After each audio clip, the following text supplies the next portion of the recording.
This young guy went back to his hometown one day. In the corner of the yard, under a shed, he saw a bicycle. The tires were completely flat, the frame was covered in rust, the chain was stuck, and the seat was rotten. He asked his dad if they still wanted it. His dad said, "That bike's been sitting there for at least 10 years. If you want it, take it." Without a second thought, the guy wheeled it away. When he got home, his wife saw it and said, "You're bringing back junk again.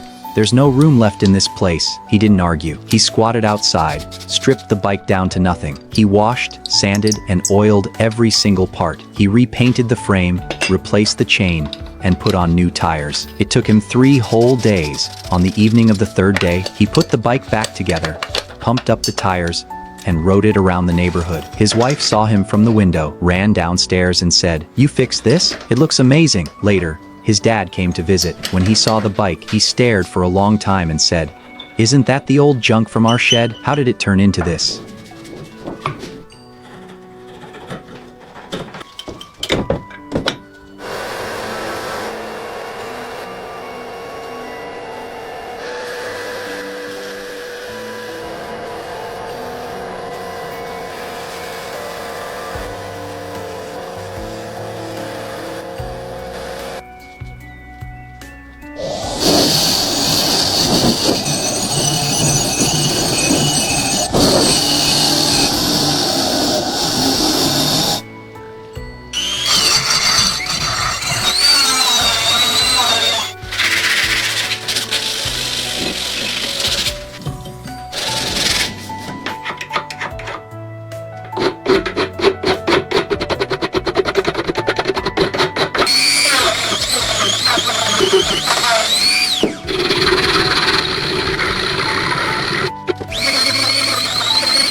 Restoring an old bicycle is kind of like polishing up a memory. You don't need to know a lot about mechanics. Just be patient, work on it bit by bit, and that first ring of the bell at the end, it's worth more than anything. After watching this video, if you feel like trying it yourself, don't forget to hit like.